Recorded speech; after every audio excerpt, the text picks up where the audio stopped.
시편 27편 1절부터 14절까지의 말씀입니다. 한 절 한 절 교독하도록 하겠습니다. 여호와는 나의 빛이요 나의 구원이시니 내가 누구를 두려워하리요. 여호와는 내 생명의 능력이시니 내가 누구를 무서워하리요.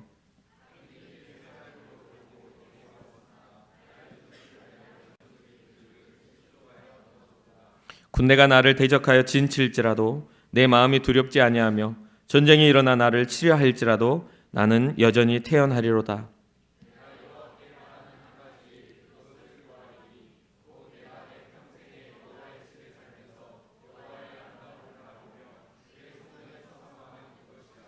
여호와께서 환난 날에 나를 그의 초막 속의 비밀을 지키시고 그의 장막 은밀한 곳에 나를 숨기시며 높은 바위 위에 두시리로다.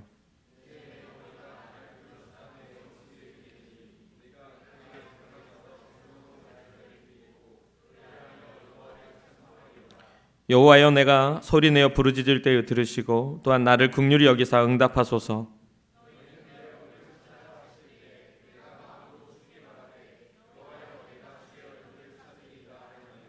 주의 얼굴을 내게서 숨기지 마시고 주의 종을 노하여 버리지 마소서. 주는 나의 도움이 되셨나이다. 나의 구원의 하나님이시여 나를 버리지 마시고 떠나지 마소서.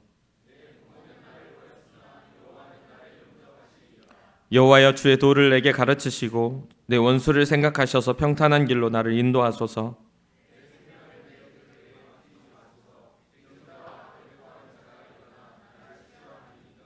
내가 산자들의 땅에서 여호와의 선하심을 보게 될 줄을 확실히 믿었도다. 너는 여호와를 기다릴지어다. 강하고 담대하며 여호와를 기다릴지어다. 아멘. 아멘. 우리 고백하겠습니다. 주님, 제가 여기에 있습니다. 새해 첫 주일이죠. 옆 사람 축복합시다. 주님, 제 옆 사람도 여기에 있습니다. 축복해 주세요. 우리 공동체의 고백입니다. 우리는 예수님의 사람입니다. 우리는 예수님 안에 있습니다. 우리의 삶에는 예수님의 흔적이 있습니다. 아멘, 아멘, 아멘. 신앙생활을 이제 막 시작하신 분들은 뭐 공감되지 않을 수도 있어요. 왜냐하면 성경의 내용을 잘 모르는 경우들이 있기 때문에요. 그런데 좀 신앙생활을 해본 분들은 성경의 인물들에 대해서 많이 듣게 되고 또한 그 인물들의 특징들을 좀 알고 있죠. 여러분들은 신앙생활 하면서 또 말씀을 배우고 또 말씀을 알면서 성경의 어떤 인물이 가장 여러분들에게 좋다고 생각되거나 매력적이라고 생각되는 인물이 혹시 떠오르는 분이 있습니까? 성경상에 예수님. 네, 훌륭하네요. 예수님 빼고 성경에 어떤 인물이? 그 대답을 듣고 싶어서 한 건 아닌데 저 같은 경우는 이 다윗이라는 인물을 성경을 많이 읽으면서 이 다윗이라는 인물에 흠뻑 빠져서 살 때가 있었어요. 너무나 이 인물이 매력적이라고 생각돼서 다윗이 꼭 왕이기 때문에 뭔가 싸움을 잘해가지고 골리앗을 이겼기 때문에 이 인물을 좋아한 것보다는 이 다윗이라는 사람이 가졌던 생각과 그가 살아갔던 삶의 어려움들을 성경을 보면 다 이렇게 다른 왕들보다는 디테일하게 기록이 돼 있잖아요. 그 과정 속에서 이 다윗이 보여줬던 그 순전함, 뭔가 제가 이제 대학을 막 들어갔을 때 어떤 기억은 잘 안 나요. 어떤 목사님이 어린아이와 같은 신앙을 가져라라는 이런 제목의 말씀으로 이렇게 말씀을 전하실 때 그 목사님이 그런 말씀을 하셨어요. 다른 내용은 다 기억이 잘 안 나요. 오래되기도 했지만. 근데 그때 했던 이야기가 어린아이는 온몸으로 울고 온몸으로 웃는다라는 그런 말씀을 하셨어요. 무엇이냐면 어린아이 같은 신앙이라는 건 하나님을 바라볼 때 단순하게 머릿속에서만 또 때로는 가슴에 내가 원하는 가슴의 울림으로만 하나님을 대면하는 게 아니라 온 몸과 온 마음으로 하나님을 바라보는 것이라고 말씀을 하셨었어요. 근데 이제 제가 대학교 신학교에 가서 얼마 되지 않았을 때에 어찌 보면 뭔가 이제 좀 합리적이고 또 학문적인 그런 공부를 하기 시작하면서 여러 가지 복잡하게 내 마음이 좀 어려웠을 시기였는데 그 설교를 들으면서 굉장히 제가 감동을 받고 하나님 앞에 엎드려 울었던 기억이 납니다. 그러면서 제가 그때 했던 그 기도가, 하나님, 내 삶의 평생에 온 몸으로 주를 향하여 울고 온 몸으로 주님을 기뻐할 수 있는 그런 가식 없는 신앙자가 되길 원합니다라는 그런 고백을 했었습니다. 여러분들에게는 하나님을 향한 어떤 마음의 신앙의 고백이 있습니까? 그리고 또 여러분들이 좋아하는 성경의 인물들이 떠오르는 인물이 있다면 그가 가진 무엇 때문에 그 인물이 좋다고 생각이 되어집니까? 정말 많은 인물들이 성경에 다뤄집니다. 정말 많은 믿음의 사람들이 등장을 해요. 근데 그 중에서도 진짜 중요하게 다뤄지는 인물들을 꼽자면 여러 이렇게 그 인생의 인류의 전환점들을 주는 사람들이 있지만 이 다윗이라는 인물은 빠질 수가 없어요. 이 다윗은 성경에서 다루는 인물 중에서도 단연 돋보이는 그러한 인물입니다.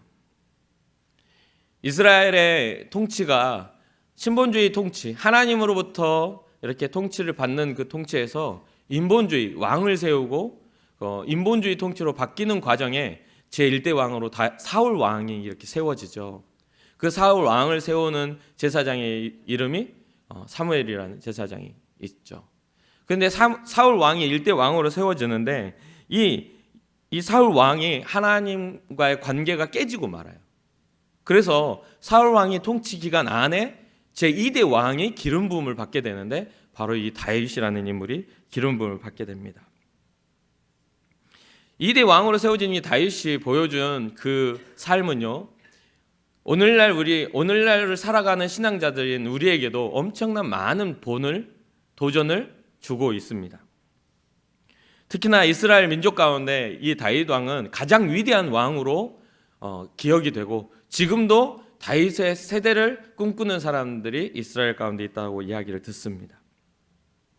이 다윗 왕이 통치했던 이때는 분열 왕국이 아니라 나중에는 북이스라엘과 남유다로 갈라져 버리는 그러한 분열 왕국으로 이게 갈라지게 되지만 이 다윗의 세대에는요, 통합된 통일 왕국의 2대 왕으로 세워진 상태예요.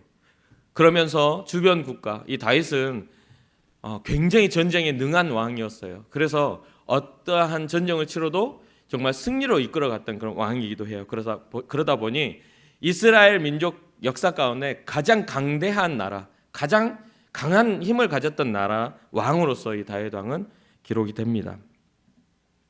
주변의 국가들을 다 전쟁을 통해 다 정벌하고 주변의 국가가 다윗이 제위하는 시기에는 두려워서 덤벼들지 못할 만큼 그런 위대한 왕으로 기록이 되죠. 그런데 그가 그렇게 위대해지기까지 얼마나 힘든 세월을 지나쳤는지를 성경은 기록하고 있어요. 왕으로 기름 부음을 받고 어떤 일들이 일어났는가 이런 것들을 쫙 이렇게 기록을 하죠. 사실 다윗이 왕으로 세워지기 전에는요, 양치기였어요. 양을 치는 목자에 불과했어요. 이세의 아들들 중 정말 기름 부음 받을 사람을 찾으라 해서 사무엘을 보냈는데 아예 부르지도 않을 만큼 존재감이 없는 막내 아들이었어요. 그냥 들에 가서 양치고 있다라고 하면서 부르지도 않았어요. 그럴 만큼 이 다윗의 모습은요, 그냥 한 명 양치 목동에 불과했단 말이죠. 그런데 이 다윗이 또 이 목동에 불과했지만 이 다윗이 또 등장하는 건 이 이스라엘과 또한 이스라엘을 통치하시는 이스라엘 믿는 하나님을 좀 조롱하는 이 골리앗의 등장을 통해 다윗이 굉장히 부각되는 사건이 나오죠. 이스라엘의 군대가 골리앗의 조롱을 들으면서도 과감하게 그 앞을 나아가지 못하고 두려워 떨고 있을 때 형들에게 도시락 전해주러, 형들에게 물건을 전해주러 갔던 다윗이 그 이야기를 듣고 열이 받아가지고 군인이 아님에도 불구하고 내가 저걸 가만두지 않겠다 해서 싸우게 된 사건입니다. 그리고 그 다윗이 하나님 앞에서의 칼과 창과 단창과 그런 창으로 골리앗과 싸운 게 아니라 만군의 여호와 이름으로 대적하여서 그 골리앗을 이기는 사건. 수많은 전쟁을 치르며 이 다윗 왕은 정말 훌륭한 군인이기도 했습니다. 수많은 전쟁의 승리를 이끌었던 용맹한 군인이죠. 그리고 그는 또 위대한 왕이기도 했습니다. 또한 그는요, 왕이면서 군인이면서 목동에 불과했지만 그는 굉장히 또 위대한 시인이기도 하고 또 음악가기도 했어요. 그래서 오늘 우리가 살펴보는 시편 시편이 150편까지 이렇게 기록이 되어 있는데 그 중에 73편을 다윗이 지은 시로 채워져 있어요. 탁월한 시인이기도 하죠. 그래서 보면은 또 다윗이 악기를 잘 다뤄서 악기를 다뤄가지고 찬양을 부르면 사울 왕에게 역사했던 악신이 물러가고 두통을 줬던 모든 그런 것들이 다 떠나가는 일들까지 일어나는 것을 성경은 기록해요. 영적인 괴로움도 다윗이 하나님을 찬양하는 그 찬양 소리를 들으면 영적인 괴로움도 물러가는 일들이 일어났습니다. 근데 그 중에 여러 가지 다윗을 이렇게 수식하는 여러 가지 이야기들이 있겠지만 그 중에 가장 또 주목해서 봐야 할 것은요, 이 다윗이라는 존재가 왜 위대하냐면 다윗의 시로 말미암아 메시아가 오겠다라는 약속을 받았기 때문입니다. 사무엘하 7장에 나단 선지자를 통해서 선포된 예언이 그곳에 기록이 되어 있어요. 다윗을 통해 난 씨를 세워 하나님의 이름이 견고히 세워질, 영원한 하나님의 나라가 세워질 것을 예언하고 있죠. 그것은 곧 영원한 구원자가 다윗의 씨를 통해 이 땅에 오시겠다라는 메시아 사상이 이곳에 등장을 하게 됩니다. 오늘 우리는 다윗의 시편 27편 한 편을 보면서 다윗이 어떤 마음과 생각을 가지고 하나님 앞에 살아갔는지를 우리가 좀 주목해 보았으면 좋겠어요. 오늘 다윗의 첫 고백부터요, 하나님에 대한 생각이 강력하게 나오죠. 시편 27편 오늘 본문 1절부터 3절까지 우리 한번 함께 읽어보도록 하겠습니다. 시작.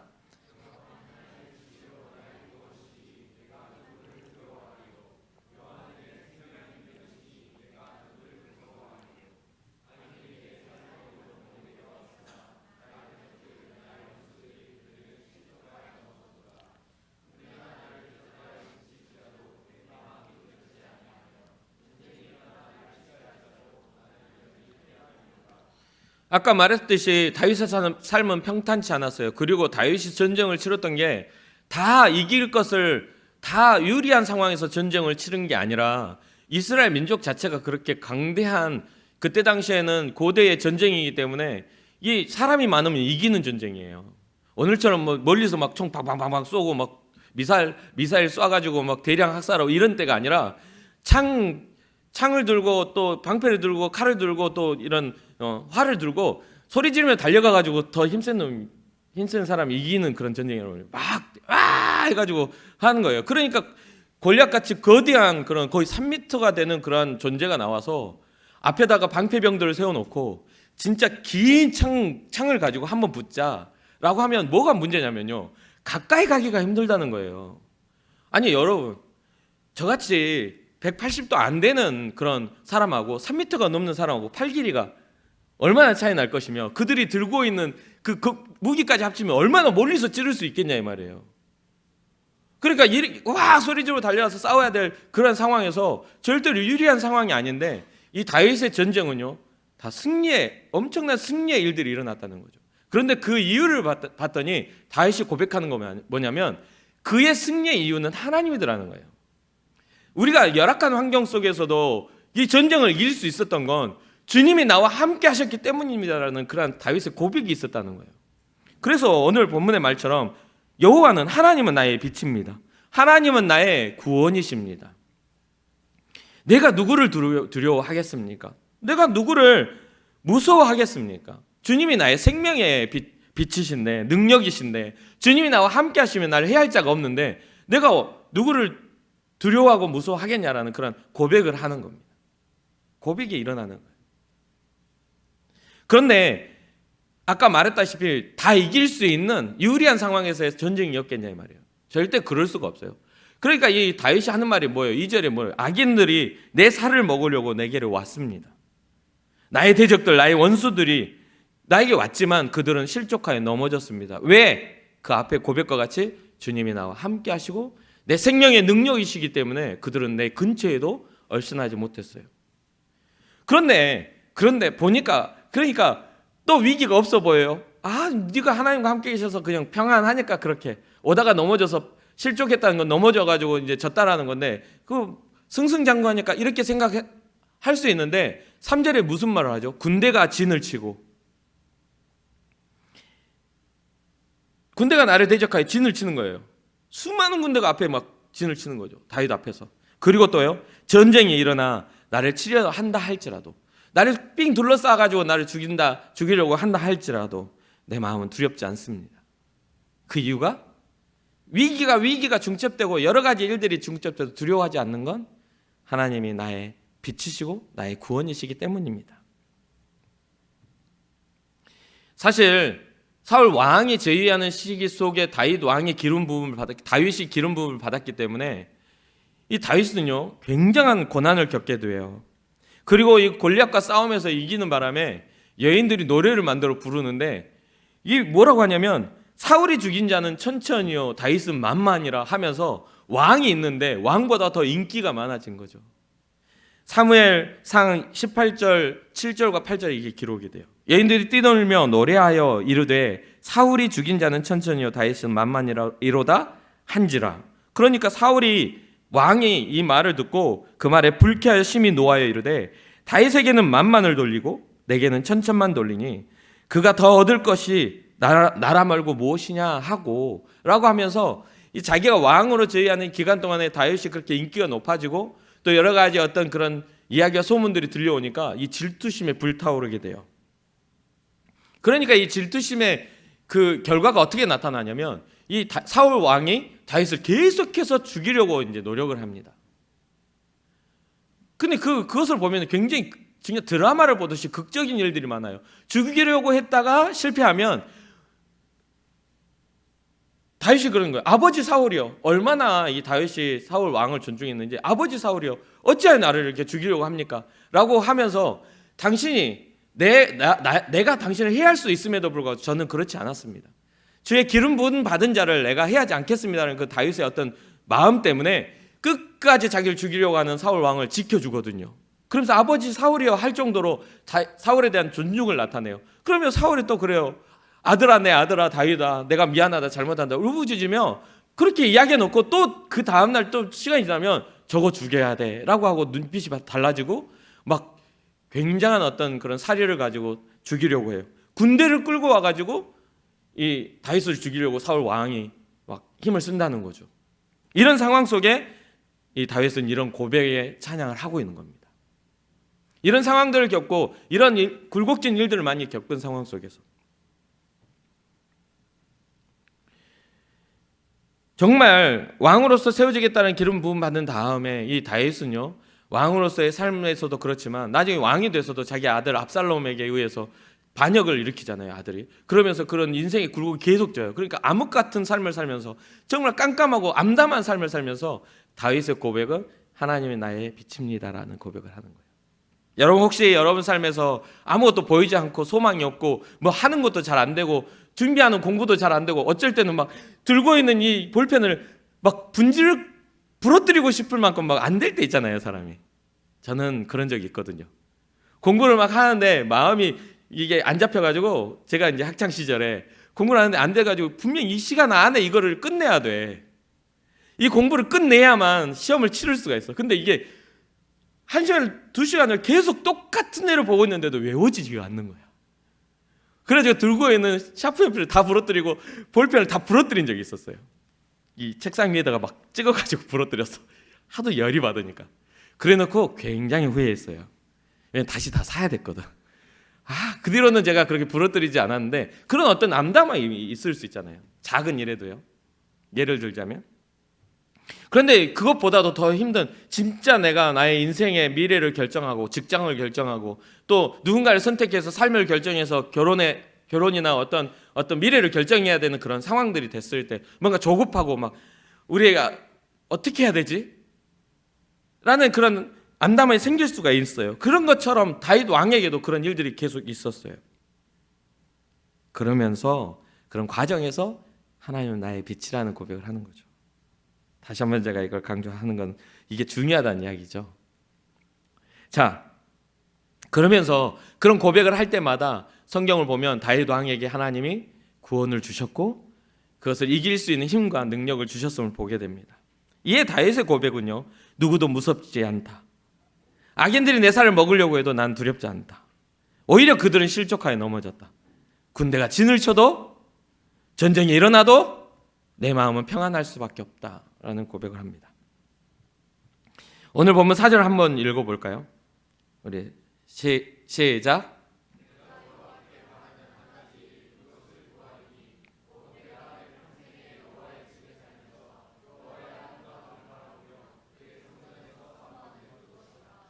이 말씀을 읽어보면 굉장히 멋지지만 다윗 왕은 이렇게 살 수가 없어요. 지금 나라를 통치해야 되는데 무슨 성전에 들어가가지고 주님의 말, 저 성전을 사모하고 살아요. 평생을 그렇게 살아요. 불가능한 이야기예요. 그렇죠? 전혀 불가능해요. 지금 대신들이 다윗 왕 쳐다보고 바라보고 있고, 아니, 왕 되기 전에는 맨날 쫓겨다니는 인생 살던 사람이 무슨 그렇게 되기가 어렵죠. 그런데 이 다윗 왕이 가지고 있는 본질적인, 다윗이 가지고 있었던 마음의 본질적인 것들이 이 안에 담겨 있어요. 우리가 발견하고 우리가 어떤 일을 하여서 잘 되든지 우리가 어떤 일을 통해 고난을 당하든지 이 마음을 가지고 주님 앞에 우리의 신앙을 가지고 나아가야 한다는 겁니다. 우리는 무엇을 해야 되냐면 지금 이 자리에 나와 하나님 앞에 예배하는 이 시간이 우리에게 가장 큰 피난처가 돼야 돼요. 우리의 인생에서 가장 어려운 가운데 있을 때에도 주님 앞에 나와서 주님 앞에 엎드려 기도하고 주의 말씀에 그 약속을 붙잡고 주님 앞에 서는 이 시간이 우리의 가장 큰 힘이 되어야 돼요. 여러분들 잘 될 수 있어요. 여러분들의 어떤 삶에 잘 풀리고 승승장구해서 다른 어떤 사람보다 높아질 수도 있어요. 어떤 이는 교수가 될 수도 있고, 어떤 이는 의사가 될 수도 있고, 어떤 이는 회사의 오너가 될 수도 있어요. 그러나 그 모든 잘됨과 모든 승리의 바탕 안에 이 다윗과 같은 이 중심이 있어야 된다는 거죠. 언제나 잘 될 수 있습니까? 언제나 성공할 수 있습니까? 언제나 행복할 수 있어요? 아니요. 많은 돈을 가지고서도 불행해지는 사람들 많잖아요. 많은 걸 소유하고도 만족하지 못하는 사람이 굉장히 많아요. 내가 둘러보면 내가 감사할 수 있는 아름다운 것들이 많은데도 그 길을 가면서도 그 아름다운 것을 보지 못하는 우리의 좁은 시야를 우리는 잘 알고 있잖아요. 제가 우리 교회에 와가지고 사역을 하면서 저도 굉장히 좁은 시야여가지고 교회에 와서 예전사를 바라보고 계속 사역을 하다 보니까 제 눈에는 우리 예전사밖에 안 보이는 거예요. 그러다 보니 우리 교회 앞에 어떤 건물이 있는지도 쳐다를 보질 못했어요, 제가. 아니, 하다못해 문현동에서 넘어오면서 좌회전할 때 보이는 건물에 1층에 뭐가 있고 2층에 뭐가 있고 이런 것들을 볼 수가 없었어요. 어느 날 갑자기 보이는 거야, 그게. 어느 날 갑자기. 그리고 그 건너편에 어느 날 갑자기 그런 어떤 건물들이 보이게 되는 거예요. 그만큼 우리의 시야는 좁아요. 우리가 원하는 것들이 한번 딱 정해지면 그거밖에 볼 수가 없는 게 사람이야. 근데 우리의 시야가 더 넓어지고 주신 은혜와 사랑을 또 깨닫게 되면 우리 주변에 어떠한 사람이 나를 행복하게 하고 있는지, 우리 주변에 어떠한 일들이 나를 즐겁게, 나를 안전하게 만들고 있는지를 깨닫게 되고 감사가 나올 수밖에 없는 거잖아요. 사랑하는 청년 여러분, 찾으시기를, 주께서 우리에게 주신 그 은혜와 복을 찾으시기를 주님의 이름으로 축복합니다. 내가 힘에 겨워 넘어질 때, 내가 정말 하나님을 잃어버리고 세상 가운데 빠져갈 때 내게 손을 내밀며 우리 함께 예배하자라고 손을 내미는 사람이 누구인지를 보시길 바랍니다. 딱 보고서는 내밀까 봐 피해 다니지 말고, 우리 같이 예배하자 할까 봐 막 도망 다니지 말고 그게 복임을 깨닫는 그런 지혜와 은혜가 있기를 주님의 이름으로 축복합니다. 다윗이 하나님 앞에 살아가겠다는 이 고백, 주님의 집에 살면서 주님의 아름다움을 바라보며 그의 성전을 사모하는 것, 주의 말씀이 선포되어지는 것을 사모하는 것, 이것을 기대하는 것처럼 우리의 삶에도 고난이 우리의 눈에 크게 보일 게 아니라 그 고난을 이기게 하실 하나님이 크게 보이는 그런 믿음의 눈이 열려지시길 주님의 이름으로 축복합니다. 삶에 고난이 없을 수 없고 힘겨움이 없을 수가 없어요. 그러나 삶에 어려움이 왔을 때 우리는 그걸 어떻게 해결할 거냐에 대한, 그런 어떻게 이겨낼 것이냐에 대한 그 해답이 필요합니다. 5절부터 8절까지 한번 읽어보겠습니다. 시작.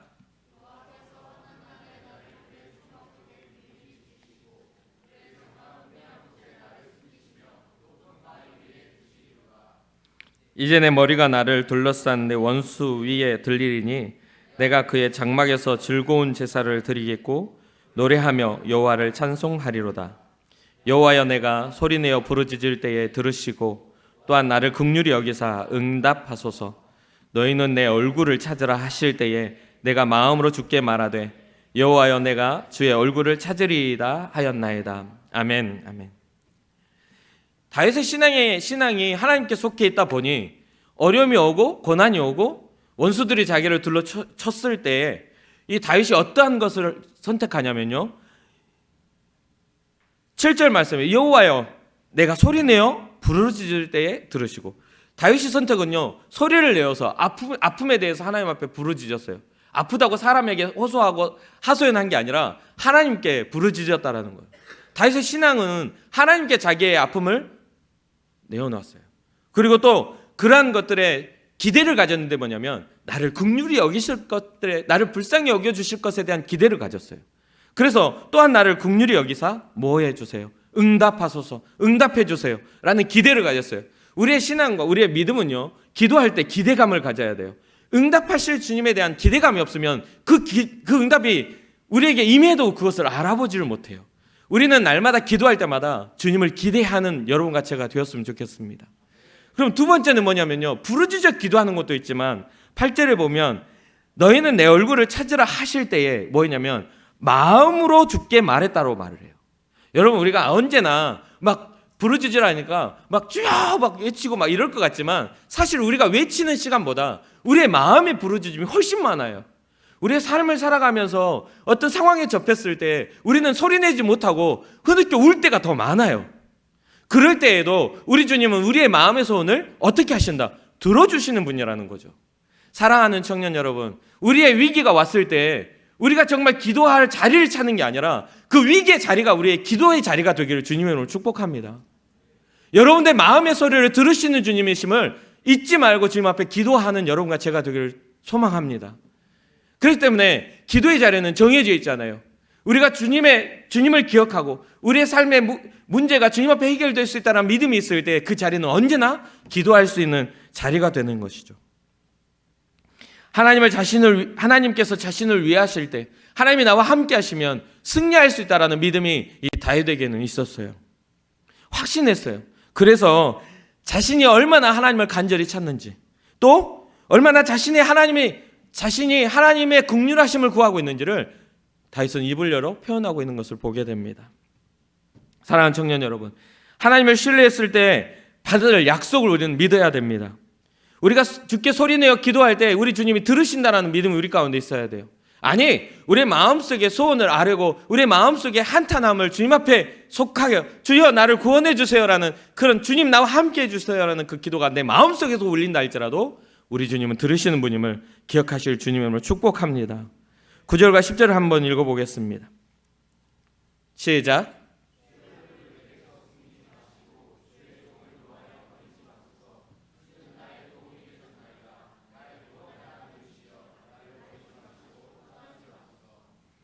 내 부모는 나를 버렸으나 여호와는 나를 영접하시리이다. 아멘. 다윗은 왕입니다. 그렇죠? 왕이라는 것은 자기 위에 다른 존재가 없어요. 눈치 볼 사람도 없고. 그러다 보니 다윗이 왕 제위 가운데 우리아의 아내 바세바를 범하는 일이 생겨나고 그 또 자기의 그 충신인 우리아를 전쟁의 최전방에 보내 죽게 만든 일까지 저지르는 그런 흉악한 일도 다윗의 인생 가운데 일어나게 됩니다. 그 위에가 없어요. 그런데 나단 선지자가 와가지고 그 다윗의 잘못을 꼬집죠. 지적을 해요. 그때 다윗이 한 행동은 뭐냐면 네가 그런 소리를 네 따위가 나한테 해? 하고 그 선지자를 치거나 그 선지자를 책망한 게 아니라 그 이야기를, 그 선지자의 책망, 하나님의 말씀을 대언하는 그 말을 듣는 순간 엎드려 침상이 썩기까지 울며 회개했다라는 거예요. 사랑하는 청년 여러분, 우리는 우리의 삶에 있어서 우리 위에 하나님이 있음을 기억해야 할 줄 믿습니다. 우리의 삶의 주관자가 하나님이심을 기억하는 우리가 인생이 되기를 소망합니다. 우리가 아무리 잘되고 우리가 아무리 높아지고 우리가 아무리 뭔가 하나님의 축복 가운데 우리가 세워진다 할지라도 그것이 주님 앞에 교만이 되어서는 안 돼요. 오히려 주님 앞에 감사가 되고 우리에게 그렇게 잘되게 하신 주님을 찬양할 이유가 되어야 돼요. 오히려 우리의 눈은 높아져서 교만해진 그런 교만한 눈을 가진 게 아니라 겸손히 하나님 앞에 엎드려 주님 앞에 내게 주신 은혜를 감사하며 정말 하나님의 형상들을 섬길 수 있는 그런 은혜와 복이 우리 가운데 있어야 될 줄 믿습니다. 그러면서 오늘 방금 읽었던 말씀, 주의 얼굴을 내게서 숨기지 마세요. 주의 종을 놓아여 버리지 마세요. 주는 나의 도움이 되셨습니다. 나의 구원의 하나님이여 나를 버리지 마시고 떠나지 마소서. 와, 믿음이 확고하고 대단한 믿음을 가졌는데도 이 구절을 보면 다윗의 마음엔 불안함이 있어요. 주님이 나에게 얼굴을 가리워 버리고 그러면 어떡하지? 여러분 어떻습니까? 여러분 사랑하는 사람과 연애를 하거나 또 가정 내에서 부모님과 어떤 관계 안에서 여러분들 다툼이 일어났을 때 여러분 어떻습니까? 호의로운 눈과 사랑스러운 얼굴로 그 상대를 바라봅니까? 바라봐요? 여러분들 서로 관계가 안 좋으면 옆 사람 가운데 인사합시다 그러면 쳐다보는 것도 불편해요. 그렇잖아요.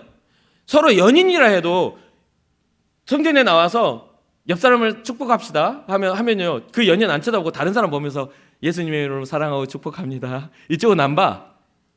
왜? 불편하니까. 하나님의 얼굴을 숨기지 말라는 거는요, 다윗은 하나님과 나와의 관계가 불편해지지 않기 원합니다. 주님 마음이 토라져서 내가 잘못된 삶을 나의 죄 때문에 주님이 나를 바라봐 주시지 않는다면 난 망할 수밖에 없어요 라는 그런 고백을 하고 있는 거예요. 두렵습니다. 주님과의 관계가 깨진 걸 두려워합니다. 주님 나를 버리지 마세요. 나를 버리지 마세요. 이렇게 고백을 분명하게 하고 있지 않습니까? 하나님 나를 버리지 마시고 나를 떠나지 마시라고. 저는 이 다윗의 시편을 보면서 진짜 많은 것들을 배웠어요. 신앙 안에서 제가 살아가야 할, 목사로 살아가야 하고 신앙자로 살아가야 할 것들을 너무 많이 배워요. 그래서 저도 목사인데도 불구하고 주님 앞에 기도할 때 주님 두렵습니다라고 기도를 해요. 수많은 죄의 가능성이 나를 괴롭게 하고 하나님이 없는 세상 속에 살아가는 내 삶의 이 표류함이 정말 배 위에 둥둥둥둥 떠다니는 것처럼 세상의 흐름대로 나를 쭉 따라가 버리게 만드는 그 모든 것들이 두렵습니다. 너무나 괴롭습니다. 하나님 앞에 눈물을 잃어버릴까 봐, 영혼을 살리려고 하는 정말 목사로서 부름받은 그 사명을 잃을까 봐 두려워합니다. 이런 고백을 해요. 여러분들은 어떤 것이 하나님과의 관계 안에서 두려움을 줍니까? 두려워하기는 합니까? 오늘날 세상처럼 사랑은 움직이는 거기 때문에 오늘은 하나님 사랑했다가 좀 회사나 다른 데 가면 하나님 잠시 사랑하는 거 멈췄다가 또 내가 힘겨울 때나 눈물 날 때 통곡하며 울어야 될 때는 하나님 도와달라고 했다가 평안하고 또 좋을 때는 하나님 잊어버렸다가 왔다 갔다 하지는 않습니까?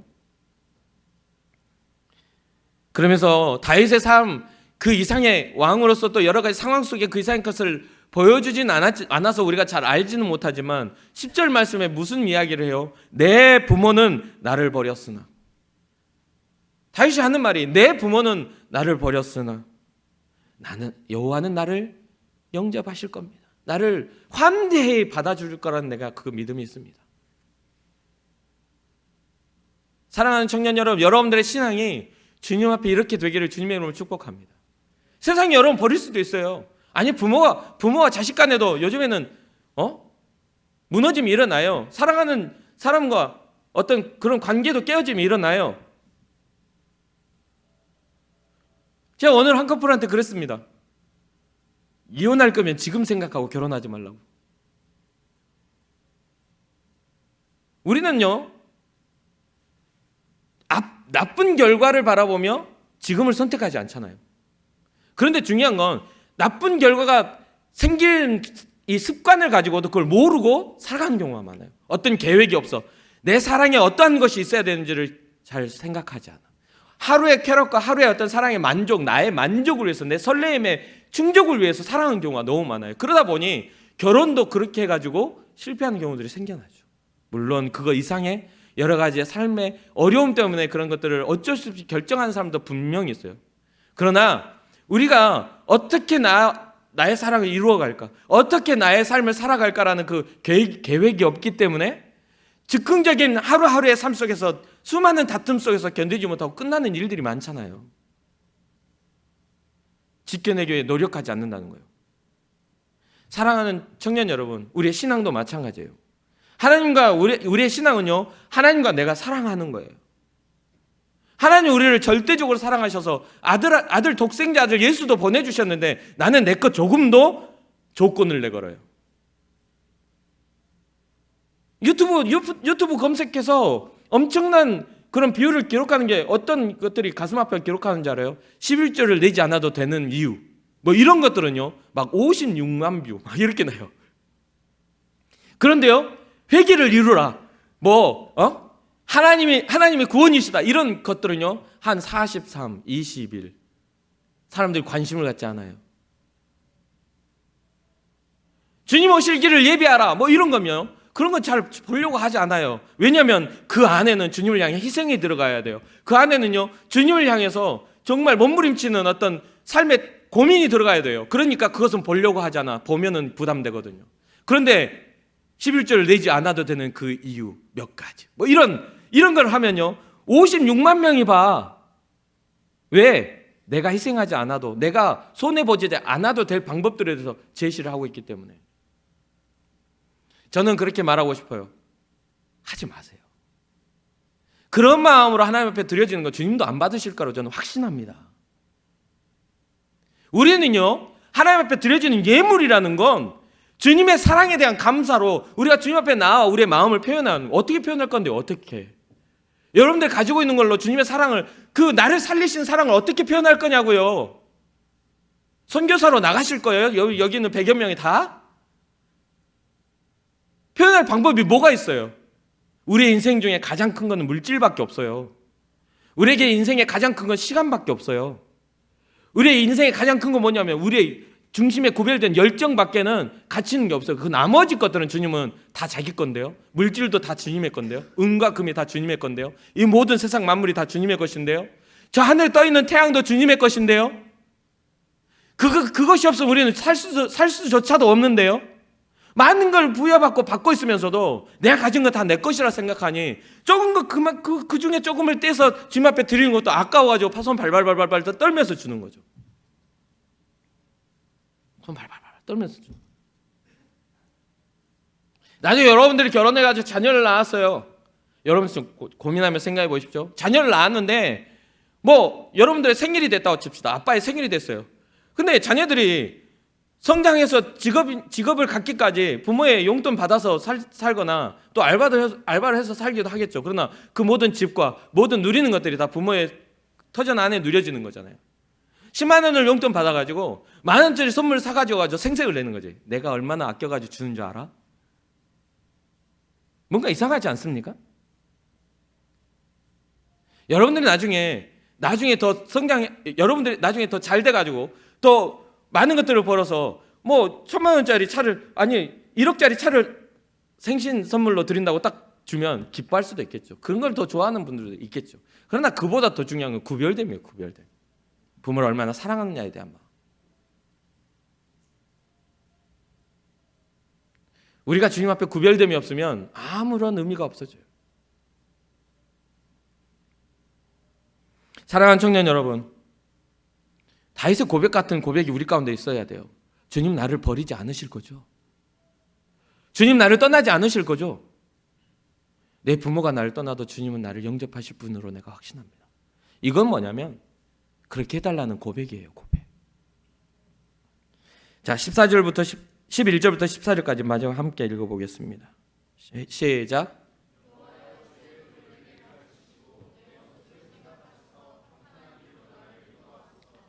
내 생명을 내 대적에게 맡기지 마소서. 위증자와 악을 토하는 자가 일어나 나를 치려 함이니이다. 내가 산자들의 땅에서 여호와의 선하심을 보게 될 줄 확실히 믿었도다. 너는 여호와를 기다릴지어다. 강하고 담대하여 여호와를 기다릴지어다. 아멘. 마지막으로 다시 한번 하나님의 뜻을 구하며 자신에게 일어나는 고난들이 있음을 고백합니다. 여호와 나의 빛이신데요, 악한 이들은 사라지지 않았어. 주님이 나와 함께 하시는데 왜 그런 것들이 사라지지 않죠? 진짜 여러분 착각하면 안 돼요. 예수님 믿으면 모든 문제가 없어질 거라고 생각하는데 그렇지 않아요. 우리가 신앙을 가지면 그래서 무슨 부적 붙여놓고 뭐 가는 데마다 형통하는 그런 느낌으로 여러분 받아들이는 절대 그렇지 않아요. 성경 어디에도 그렇게 나오지 않아요. 믿음의 사람들이 당하는 고난들에 대해서 경고하고요. 그것을 어떻게 이겨내었는지, 그 가운데 하나님이 어떻게 일하셨는지를 끊임없이 성경에 말하고 있는데, 그것은 우리가 안 보려고 들고 무조건 잘 되는 것만 보려고 해. 절대 그렇게 성경은 기록하지 않아요. 다윗의 고백처럼 여러분들이 하나님 앞에 신실한 믿음을 가져도 세상의 유혹과 세상의 위협은 끊어지지 않게 계속 와요. 어그러짐, 복음이 어그러져서 자의적으로 해석되게 만드는 그런 모든 잘못된 해석들도 끊임없이 와요. 그런 것들에서 우리를 보호하실 리가 하나님이십니다. 하나님 나를 지켜주세요 라고 우리를 계속해서 하나님 앞에 우리를 내어드려야 된다는 거죠. 내 생명을 내 적에게 맡기지 말아주세요 라고 다윗은 이야기합니다. 위증자와 악을 토하는 자가 나를 치려합니다.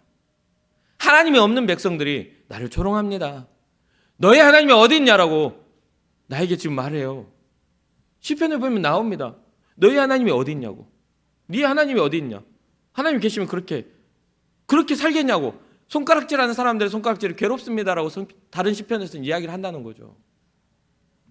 그러면서 13절에 뭐라 하냐면 내가 산 자들의 땅에서 여호와의 선하심을 보게 될 것을 믿었다.